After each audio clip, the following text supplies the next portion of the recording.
Hey everyone, welcome to Kempner Canucks. My name is RevTrev, and I'm so glad you're here because tonight we're going to be asking the question, are the Vancouver Canucks heading in the right direction? You know me, and I've been talking about this for a while because even though we're using this word rebuild, it's going to take some time. It's going to be, you can see what's been happening, right? You know the direction, the shift that's happened, but the question is, are we doing it the right way? Are we doing it like, for example, the Montreal Canadiens way? Because when I look at some of these other teams, and they're not doing it the right way, and I know everyone's trying to win, and it's very difficult to find that secret sauce and putting that chemistry together and having the veterans with the young players and seeing the success and allowing them to develop and then allowing them in the NHL to have enough minutes to cook and to really show what they can do. But are the Vancouver Canucks heading in the right way, in the right direction? And everyone can say at this stage, yes, but time is going to tell. Now we need to rebuild it the right way because there's a big difference between playoff pretender and cup contender. Now, I've got my sweater on. It says just once before I die. I definitely want to see this team win a cup. But I am also, and I know this sounds crazy because we've never won. Now, we come there close 3 times. But I would love to see in my lifetime us to win multiple cups. And that's really difficult to do. Really difficult to do. Like you think about some of these teams that have some great teams. Talking about like the New Jersey Devils, okay, with Martin Brodeur and the great scheme that they had. They've only won 3 cups. Now, that's a lot more than we've had. But what do you think? How can we do something like rebuild this like Montreal and not be like Detroit that's been missed the playoffs for 10 seasons in a row? This is absolutely a very good conversation to have. I know it's really early to tell, but I want to show you the direction that the Canucks are going and where we have our strengths and where we still need some help, So I'm so glad that you're here. We're going to hit the promo and then I'm going to dive right into this conversation. Oh man, this is going to be a good one.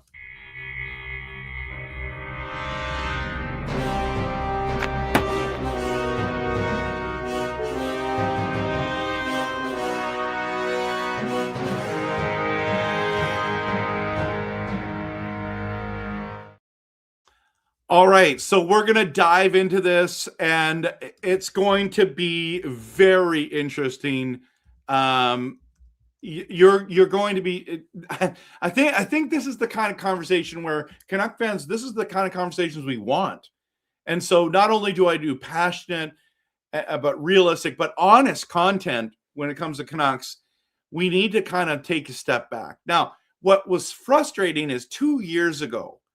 And I guess it's 3 seasons now. 3 seasons ago, we had this glorious moment where it felt like we had turned the table. We had Quinn Hughes, we had JT Miller, Elias Pettersson was playing well. You had Brock Besser playing awesome. You had Hronek playing well. We had the additions of Lindholm and Zadorov, and you had the size with Tyler Myers and Susie, and unfortunately Demko had gotten hurt, but we had gotten in with Shilovs had played over his head, really over his head, the Latvian wonder, and there's a lot going on when you look at this team, right? There's a lot going on. Like there was so much positive, and to see it fall from glory that quick, like in all honesty, we could have beat Edmonton in Game 7 of the second round, couldn't get it done. Congrats to the Oilers, but man, it felt like we were in the right direction. Quinn Hughes on that team, JT Miller on that team, they're all gone. You had Garland there as well. I don't think we had Sherwood there. Did we have Sherwood there? I don't know if we did. Probably did. It's feeling so like it feels like it's like 5 years ago that it happened. It was just 3 seasons ago. And so how can we get it and rebuild this to a team that's contending in the playoffs that's contending for a cup, that's not just going to make it to the Western Conference Finals or to the Stanley Cup, but actually be able to lift up that real Lord Stanley. I just have this little miniature one here. It's in my hands. It's like I want to win some of these things. I want us to be great, and it's so close. And I was thinking about, what Coach Rob Willie sent me a little message and said, how would we feel as Canuck fans if we actually won those three, or at least two of the three cup finals that we're in, the three of the three of them. Can you imagine if we're sitting here and we've got two cups under our belt, and wouldn't you have such a better feeling about this franchise? But because we've never won, it's one of those things where it's really frustrating, and you're looking at it and you're going, oh my goodness, right? And it's just been disappointing. And so when you look at it, and we're using the word rebuild, but are we going in the right direction? Now, there's a lot to discuss, but I want to bring up this graphic here. And so if you're listening on the audio, you're not going to be able to see it. I'll explain it really well. But this is just really important stuff. So when you look at the Vancouver Canucks draft history, and I felt like this year we had a solid draft. We had a lot of picks, and we're able to capitalize on those picks. There was no trading for us within those. Once the draft started, there was a lot of rumors about draft picks being traded. But Caleb Malhotra has got to be part of this prospect pool, got to be part of this big solution. They seem very excited. That all access backstage pass stuff they're doing, there was some pretty big excitement. I mean, obviously, they're there, and it's their Manny's son and the whole thing. But more importantly, talked about how this guy in the big moments rose to the occasion in the playoffs, and when the lights were shining bright, he was the guy. But the one that I think that we do need to talk about, because it looks like we're heading in the right direction, but time will tell, is the trade that we made for Quinn Hughes. Now, I still miss Quinn, okay? Don't get me wrong. I've never seen a better defenseman on the Vancouver Canucks in my life. That's why I have him in my top 10 of greatest Canucks of all time, even though he only played 6 seasons here, just his talent alone. But if you look at what we got for Quinn, okay, we essentially got 4 first-round picks. Rossi was a first-round pick, top 10. Ogren was a top pick. Zeev Buliam was a first-round pick as well. I shouldn't say Ogren was a top pick. He was a first-rounder. Buliam, very good player. And then we got the Minnesota 2026 first-round pick, which ended up being Novotny, which I just realized I spelled wrong. So let me hide that and redo that. Novotny. Novotny, is that correct? Yes, it is. Okay, save it, and we're putting it up. Okay, so you go Novotny, Buliam, Ogren, and Rossi in return for Quinn Hughes, right? You've got this team moving out the pick moving out Marcus Pettersson, which I thought was a great move. Still could trade a guy like DeBrusque.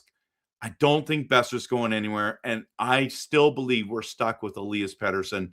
He's not interested in moving. He's been vetoing deals. And so this is super concerning. But at the same time, I don't know why he wants to stick around and be a part of this rebuild. I don't know what it is about this city, and with all the pressure and the backlash, why does he want to stay? But he does, and he wants to be a part of this. He wants to be part of the solution. We'll see. We'll see what happens this year, if he can bounce back. I'm not optimistic, and you know that if you watch any of my content, I'm not optimistic about his bounce back. And when I say bounce back, by the way, I know we're talking about prospects, but let me just kind of rant a little bit about, well, not rant, but just share my concerns about Elias Pettersson.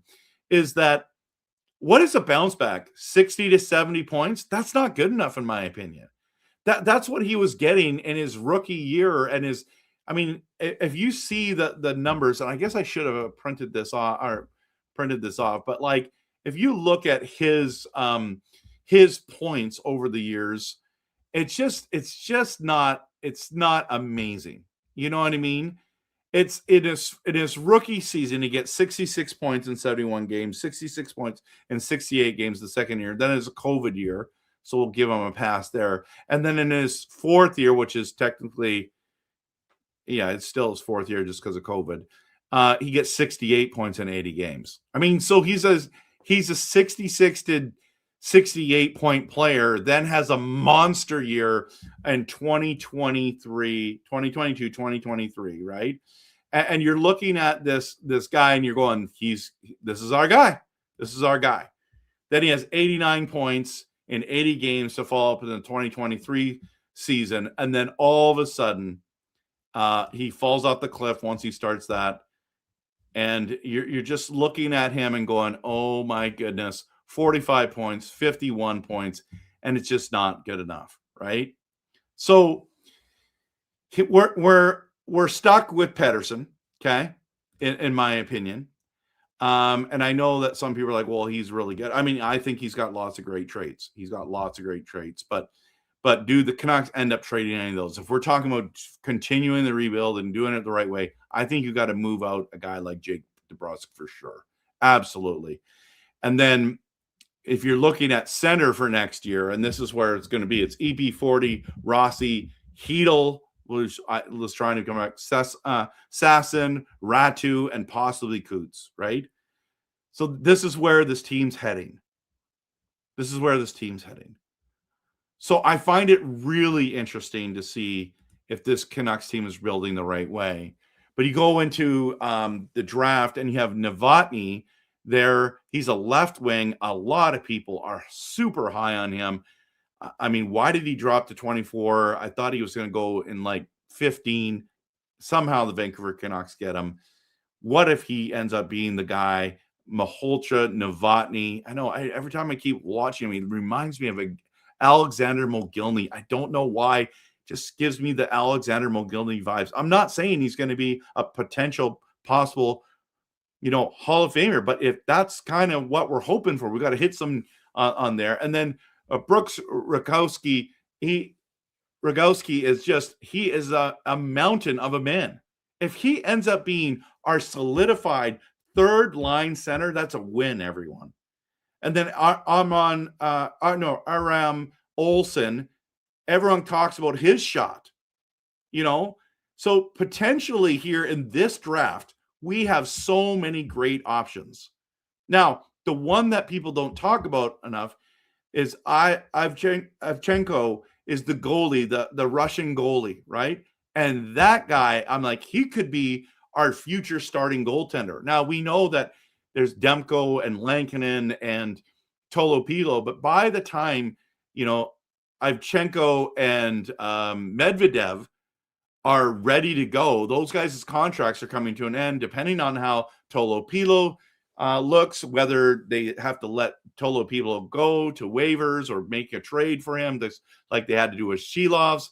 It's interesting to see what it goes. But I think the future looks a little bit brighter now after the draft, looking at these two goaltenders. This could be the tandem. And you're looking at these guys going, wow. And so remember last year, we got the Braden Coots. And man, he looked fantastic at that rookie camp or young camp, developmental camp. And he should have, because he's got a lot of things going his way, right? So you have that's going on. I think that looks good. But, I mean, you look at the rest of that draft with Dervin, Bjork, Sharia, is that how you say it? Langsing. It's interesting to see. I feel like our top two picks really played well. But then you go to the 2025 entry draft. It takes so long for these guys to get to the NHL, right? And then the 2024 entry draft was really sparse. But if you look, we didn't have a first round pick. We didn't have a second round pick, and that really hurt us. Now, we had to make some of those moves because they were trying to get the Marcus Petterssons, the Lindholms, the Zadorovs of the world to make a run, and they chose to do that. But it hurts us now because it didn't work. It came close. We came close, but so you got Riley Patterson and Anthony Romani that are there, and a lot of people are talking about still maybe they have an opportunity to make this club or play really well in the AHL. It's going to be interesting to see. And also 2023 draft was interesting as well, because that was the Verlander pick, right? 11th overall. There was a lot of players that were sitting there, like Benson, and there was one other guy that was sitting there that we could have had. And did they make the right decision? So it's an interesting one to look at, to see. Now Hunter, we picked him in the 3rd round, but we traded him in the Lindholm deal with Calgary. But Sawyer Mignot looks good. Tyler Mueller played this season when it came up, and he ended up scoring his very first goal. By the way, Brendan Astle from the Abbotsford Canucks, the play-by-play broadcaster, was there. He was talking about Ty Mueller, and what a great gift of getting his first NHL game in the last regular season game against the Oilers. First NHL goal in that last game against the Oilers. And then he talked a lot about Alriksson and just the big guy, and he had an injury and he was looking solid for Abbotsford. So you've got some guys in the pipeline that actually look good, right? Now, the one that's interesting is the 2022 entry draft, right? So you got Lecker-Mackey, who we picked 15th overall, okay? Then you have Elias Pettersson, the left-handed shot defenseman from Sweden, and he has been playing a ton of minutes. Him and Verlander both have gotten way more playing time than we had anticipated by this stage, which is great for them, right? Great for us. But look, in the 7th round, Kirill Kudryavtsev has really shone. And you need some of those guys in the 6th, 7th picks, 5th round picks to hit. And as you can see, we haven't had a lot of success yet with those picks.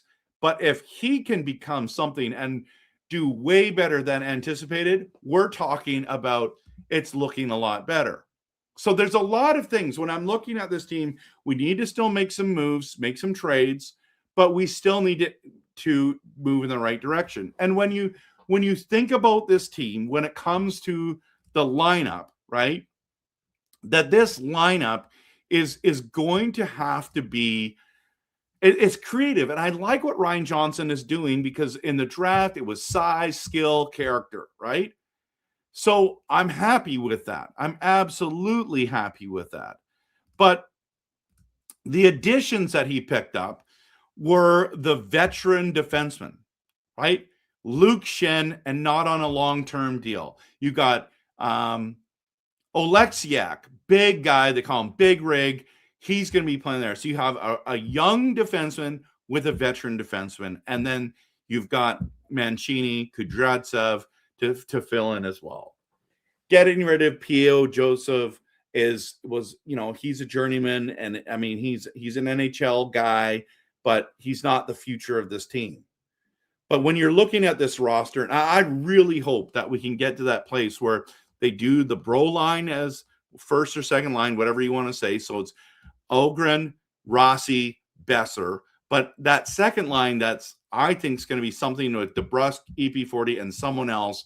I would really love to see Lecker-Mackey on the left-hand side, EP40 in the middle, and Carlson on the right, and just let that Swedish chef line cook. You know what I mean? That's what I'd love to see.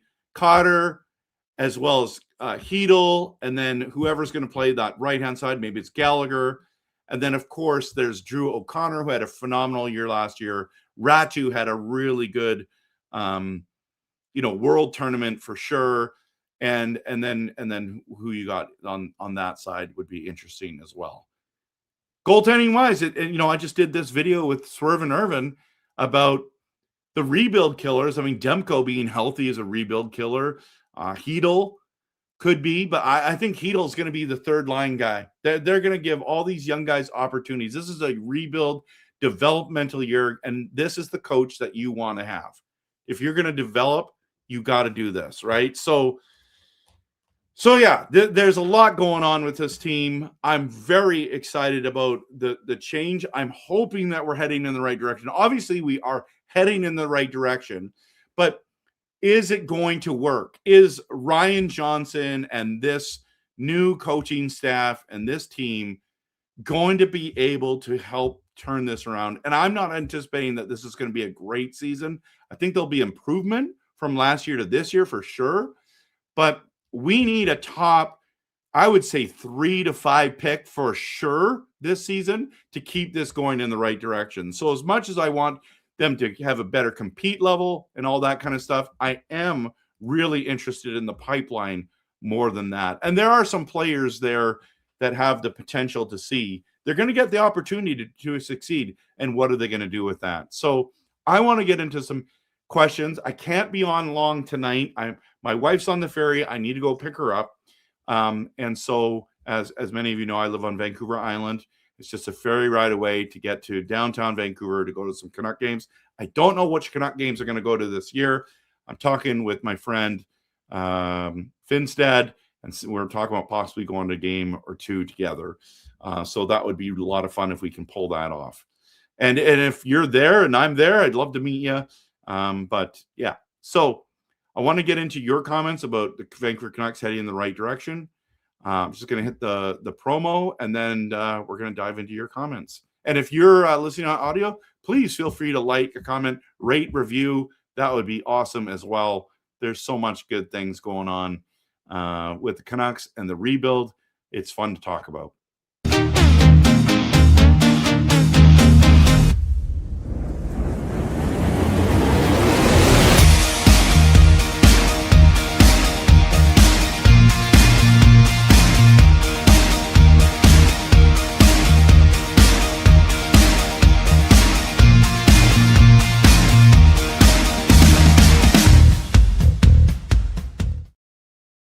All right, let's dive in. I got some awesome people. Monty is here. He's like, I'm liking the direction so far. Young players, great draft picks, extra draft picks in 3 years for key trades as the rebuild enters possible playoff phase. If you're not more young players to continue the rebuild, right? Absolutely, Monty. I agree. Doodle Hockey's in the building. Good to see you, Jacob. Hope that you're doing well. Connor says, hey, Trev, it's hard to know for sure. And you're right. I think how Petey does in the first 10 games will be a crucial factor in determining if we are. Yeah, it's going to be. And, Petey has the trump card, right? No movement clause. He cannot be moved without his permission. So that's important to know. Monty says, I think the management moves are solid as well. I'm concerned who will be filling all the holes in the player development as they will be key in this rebuild. Absolutely. Elfriend is here. Says, so far, I like where the Canucks are going. New management taking over the team with conviction, getting veteran guys to help the young guys grow into regular NHLers. We're on track so far. I agree. Chipper is in the building. He says the occasional overperformance up to second round of playoffs led the Canucks management putting the cart ahead of the horse the last decade instead of keep rebuilding this team the right way. Well, I mean, hindsight 2020, right? They were going all in. And in Alvin and Rutherford's defense, they didn't come to rebuild this team. They came to try to make this team a contender and win a cup. So that's what they were trying. That was their mandate, and that's what they tried to do. So hindsight 2020 didn't work, but it is what it is, right? He said one thing I'll say is I'm happy. This is what Connor says is we're not signing any more players past their prime. I still have no clue why we signed Evander Kane. I don't know either. That was weird. That was absolutely weird. Connor says, I do admit Luke Shen is one of those vets, but let's be real. He's very popular figure for any team he plays for. Yeah, but how effective is he? But yeah, yes, I hear what you're saying. Monty says, you need the right vets to set the culture. I agree. Shannon's in here. She's saying, hi, everyone. I like what the Canucks have done so far. Super delicious tacos here. Culture reset and roster reset. So, yes, there's no denying the start of this rebuild is looking good. And he also says that Connor says that Ogren has been a steal. I agree. Super Delicious says we're so much farther than most teams beginning rebuilds. Think about how depleted San Jose and Anaheim were for years. It's a great point. Great point. Connor says also not many would agree, but I'd keep Jake DeBrusk. I think he can come good again this season. One thing we've been guilty of is trading players who have one good season then one bad. I know, but is he the guy that's going to help this rebuild? I'm not sure. He was efficient. He's a playoff guy. He's streaky, but he's a playoff guy. So I don't know. And we need a power play merchant. He's a prime example. Yeah, absolutely. Absolutely. Doodle Hockey says Canucks are doing a fantastic job. Drafted for size, speed, signed short-term, easily flappable. Whew, not a word. Contracts. Got a first rounder for Marcus Pettersson, promoted a respected general manager, coach, and president. Just love it. Yes, these are very good things. The only thing left is trading DeBrusk, honestly, but you can flip Petey and Hronek down the road if you want to. But extending Bulliam right now before he costs a fortune is a big topic, and I think that's great that you brought that up. I'm going to do a video on that sooner than later. Monty, if we want to rebuild, we need to dump Demko and let the next 2 years of the rebuild the rebuild will be stalled, in his opinion. He's been saying that we should trade him for a long time. Chipper says, as EP40 trade is highly unlikely, Lecker-Mackey would be a trade chip along with DeBrusk for Shane Wright, without giving a lot of top draft picks. Yeah, that's possible. We'll see. Doodle Hockey says at the trade deadline, we have Shen, Cotter, Drew O'Connor to flip quite easily. And if Demko, and it's a big if he stays healthy and plays well and does not want to be a part of the rebuild, we'll see. Yeah, that could be one. Ivchenko has a legit starter potential.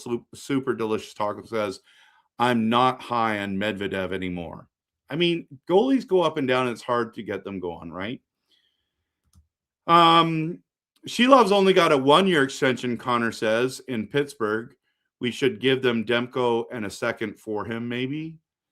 Yeah, I don't think bringing him back would be great, but Monty thinks that's a great idea. Callum's in the building. Good to see you. Wust is in the building. That 2030 first-round pick from the Rangers equals RJ Celebrini. Wouldn't that be great? Connor doesn't think we should have moved Shelovs. I mean, you can't keep them all, right? So he played out of his mind in the playoffs, let down by a very aging roster that were outworked by the Philadelphia Flyers. Yeah, with the Pittsburgh Penguins. Yeah. Chipper says a Wright deal could be something like Lecker-Mackey and DeBrusk and Hedl for Wright. I don't think they do that. I don't think they're interested in that, to be honest. I think they want Philander or Zeev Bulliam, and that's why the deal hasn't gone through. I think the Shane Wright ship has sailed by. I think that's what I think. Super Delicious Taco, that trade is very money heavy, one way. Not sure Seattle wants to get bloated. Yeah, I don't think they do.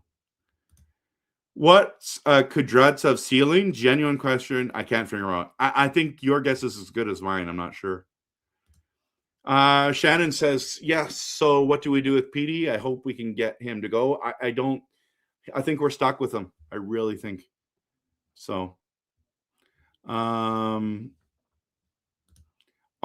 will be bald by year 3 of this rebuild. Super delicious tacos. That's Gravely.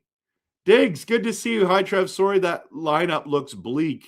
Do not trade any picks. Maybe shake up your scouting. That draft record is not good. And it's not good. But in fairness, a lot of those draft picks got traded.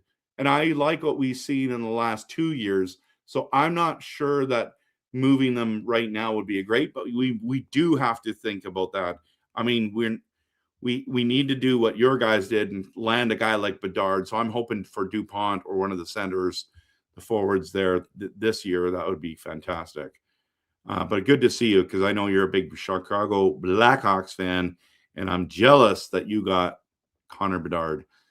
But 5 more years, we'll see what happens.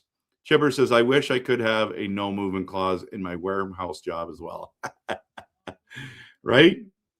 Oh, I didn't see it. It's flappable. You meant to say flippable, Jacob. Okay, that makes sense. He is flippable, yeah.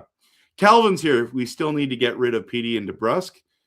I think realistically, DeBrusk is the only guy that's going to go. I honestly think, guys, and I feel like I'm a broken record, but we're stuck with Pettersson. He's got the trump card with the no movement clause. I don't think he wants out of here. I mean, unless the losing keeps getting brutal and the pressure. Shannon says, I want to see the Canucks do more rebuilding, as the Canucks are almost there. I'd say 3 more years until we bring the cup to Vancouver. Oh, man, that's optimistic, and I hope you're right. Big Ratton, it says, Trev, did you see Rogowski had a good showing for Team USA? I did not. Does a center depth around Rossi, Coots, Malhotra, and Rogowski excite you? Absolutely. I think we're starting to look strong down the middle. I don't think we're great yet, but we have potential. I think Rogowski is the if he can turn into Adam Lowry, I will be very happy with that. I think Adam Lowry for the Winnipeg Jets is one of the best third line centers in all of hockey. And so that's kind of what I'm on. His size, if he can keep, apparently he's pretty big for a pretty fast for a big guy. Connor says, why would bringing in Artie Party back not be a good idea, Trev? I don't think he's dominant, guys. I don't. Do you think we win a cup with him? I don't think Shilovs is a cup winning goaltender. I like what we have in Medvedev and with Ivchenko. I think that is where I'm more excited about the future. And if you put Shilovs in, I mean, it's not bad, but yeah. I'm not saying it's a bad idea. I'm just thinking rebuilding to be a contender. Does that mean? I think he's just a fan favorite, and because he won some playoff games for us, and he also won a Calder Cup, we got a soft spot in our hearts for him, and that's fine. Calvin says Shane Wright needs to leave Vancouver alone. Before he wasn't a team. Before we wasn't a team he wanted to go. Let us be. I mean, I think they've already tried to make a deal. He didn't want us before. Now he does. So okay, I see what you're saying. So Calvin, yeah, I mean, it's fair. I don't think he's coming here. I think that ship has sailed, but we will find out. Chipper says, sounds like the right deal would depend on progress of extending Bouillon. Cliff is in here, and he says, if Seattle wants Verlander for Wright, then forget it. That's exactly what they're wanting. Patrick Alvin's there now with the Seattle Kraken. That's who he wants. That's who he drafted. Remember that. So no chance we make that move. Shane Wright hasn't done enough to demand a trade. It's fair. It's fair. Yeah, DeBrusk said he didn't want to be around for rebuilds. What's the holdup? I just think we're not getting a good return. Jacob from Doodle Hockey says Rogowski was real good for USA in the first game. He was a standout by 2 websites talking about the game. That's awesome. That's awesome. That bodes well, right? Gravely says it isn't just Bedard. 11 first-round picks in 4 years, plus 3 more drafts, 3 more next draft. I know. It's now is the time for the Chicago Blackhawks to rebuild. And see, when I think about the rebuild, and if you're still here and you're listening on the audio or on video, what concerns me is, has the Calgary Flames had a better rebuild than us? Or is they're projected with all their draft picks, are they going to rebuild faster than us? They're trying to do the same thing. They're not trying to be the next Buffalo that takes 14 years, or the Detroit that misses the playoffs for 10 seasons. Not that they wanted to. The Detroit Red Wings did not want to do that, but it is what it is. Anaheim took 8 years. But, it's the Montreals. It's like, can we switch this around? And Calgary wants to have that short rebuild. We'll see. Carson Karls at defense, good way to start that rebuild for them there, but we'll see what it looks like. We're going to play them early on, so we'll see what happens. Super Delicious Taco says, Canucks head scout Todd Harvey said in the draft video that the Canucks missed all of their guys last year because Alvin wanted small skill guys. When I saw that, I didn't hear him say that. I thought he said they wanted the big guys, but they went before they got to draft. So I've got to go sooner than later, but I'll do a couple more here. So Chipper says, sounds like a broken record. How can we listen to live Canuck games at the very least? They're going to let us know sooner than later. I'm not sure how they're going to fix that. Super Delicious Taco says, if Celebrini signs a short-term deal, does that basically confirm he's coming back home? It's no secret he loves Van. I think he's very excited what the Sharks are doing. I think it would be more realistic for Connor Bedard to become a Vancouver Canuck than Celebrini to leave San Jose and become a Vancouver Canuck. But there's always hope, right? There's always hope. Shannon says, I'm still not understanding where the Canucks need players. Well, they need impact players, right? It's not just filling a lineup. For example, if you look at what we have right now, Love Gallagher, who's on the right-hand side, that second line that I have with Petey and DeBrusk, good character guy, but he's not like long-term solution, right? I would say the same thing about DeBrusk. Do they continue to go with Rossi? Even though I'm a huge fan of his, that's what I'm talking about. And having like a guy like Luke Shen, Demko, Lankinen, those are the guys that, what are they going to do with them, right? And Calvin says, anyone see the Fraser Mitten and Tanner Janov guy who clipped Brock in the head? A video by the Bruins put out that Burnaby rink is stacked. I have not seen that. And Shannon says, I need to see how we can trade and get better players from other hockey teams. Yeah, that's what Ryan Johnson's job is. Super Delicious Taco says, with Calgary, it's is most players don't want to stay there. Yeah, it's true. It's true. I don't know what it is. They're going to get a brand new stadium, so that might change things. All right, everyone. I need to run. Thank you so much. I got to go pick up my wife from the ferry. Thanks so much for watching. Whether you're watching on the or listening on the audio, please rate and review. If you're watching on YouTube and X and Facebook, please consider just hitting the like button, just because it's free. It doesn't cost you anything. And subscribe so you get, if you want to be a YouTube member, you can do that too. You can support the channel financially. You can do that too. There's no pressure, but you're welcome to do that. I hope you have a great day. Of course, always believe in blue. I'm enjoying the direction this Canucks is going in. We'll see what it looks like this year. And then season's basically around the corner. We're almost at August, and we'll see what happens. I'm pumped. I can't wait for end of September, October to happen. And it's going to be great. And of course, always, we cheer this team on. Win or lose, go Canucks, go.